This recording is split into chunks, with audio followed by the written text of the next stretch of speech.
Hi, I'm Dan Cortopassi. Today I'm reviewing an HO scale Gunderson Woodchip gondola from ExactRail. My model is decorated for Southern Pacific. This model was produced before ExactRail was acquired by ScaleTrains. I paid $42.99 for the model direct from ExactRail in October 2022. We'll start the model at 100 possible points. The car comes in a cardboard box with a clear plastic window on top. Inside, a two-piece plastic cradle protects the model. A layer of flexible plastic film helps to protect against scratches.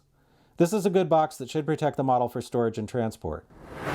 SP's G100-12 class woodchip gondolas were built by FMC in 1965. They had a 7,466 cubic foot capacity. These cars feature composite construction with a metal frame and plywood filling in on the sides. They were designed to be unloaded with rotary dumping and have no discharge gates on the underside. I wasn't able to find a photo of this exact car, though I think one may have been available on the ExactRail website in the past. I compared the model to photos of SP woodchip gondolas in the same class, and it appears to be a near-perfect match.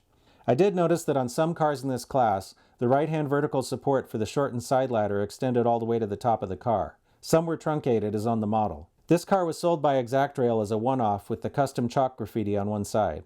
According to the railgoat.railfan.net website, these cars went to Georgia Pacific in 1989 and 1990. They carried GPSX reporting marks. The paint on the car is opaque and thin enough to allow the excellent rib detail to show through. The lettering is crisp and the small stencils are legible with magnification. The patched and re-stenciled car data is a nice touch, something often seen on real freight cars but less often on factory-painted models. The surface detail on the side panels does a pretty good job of mimicking the texture of rough plywood. Some careful weathering could really bring this out.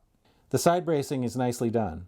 At the corners there are delicate stirrup steps. These are plastic and somewhat fragile, so be sure to handle the car carefully. The side ladders are separately applied. On the ends, the car has more separately applied ladders and nice horizontal rib detail. The model has uncoupling levers and air hoses. The B end has a nicely done brake wheel and a photo-etched brake platform. The open top of the car gives a good view of the inside. Detail inside the car includes panel lines on the floor and side bracing. The sides at the top of the car are slightly bowed inward, though not too noticeably. This was actually a little worse when I first took the car out of the box. They seem to have straightened themselves out a little on their own. Underneath, the car has good brake system and structural details. A lot of this can be seen when the model is on the track, so ExactRail did a nice job here. The trucks have metal wheels with RP25 flange profiles.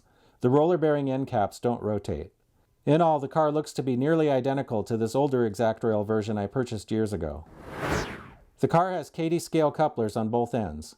Looking for a match on the horizontal center line, the coupler on the A end is low, so I'm taking 5 points. The coupler on the B end is also low. All the wheels are in gauge according to the NMRA standards gauge. The car wobbles, meaning that the body continues to vibrate after the wheels settle onto the track, so I'm taking 5 points. The model weighs 5.2 ounces, which is close to the NMRA recommended weight for a car of this length. The car is free rolling. To raise the couplers, I'll start by removing the trucks. Kadee makes shim washers that will raise a car when sandwiched between the truck and the car body. The gray ones are 10 thousandths and the red ones are 15 thousandths. Unfortunately, the holes in the washers are a little too small, so I'll need to open them up with a file. Now the washers will fit over the pins on the bolsters. To fix the coupler height, I ended up using a red washer on the B end and a gray washer on the A end. The body wobble can be fixed by tightening one of the bolster screws until the truck no longer rocks side to side but can still turn to go around curves. Only one end should be done like this. The other should be a little looser so that the car can handle slightly uneven track. I've liked these models since they first came out, and I've got a few of them now. I'm glad I had the opportunity to get this one with the unique little ghost on it. I thought that was kind of cool.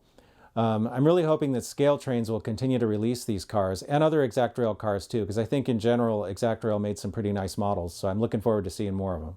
Let's see what we've got.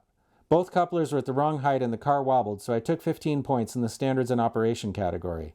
That leaves us with 85 out of 100 possible points, which would be a B on a report card. This is an accurate HO scale freight car that should especially appeal to modelers of the late 1960s to 1980s era. I'm giving it a green signal. I've liked these ExactRail gondolas since they first came out. If you're looking for some woodchip gondolas for your HO scale layout, then I think you might like them too. If you like this video, then please like, comment, share, and subscribe. It really helps. Stay tuned and thanks for watching.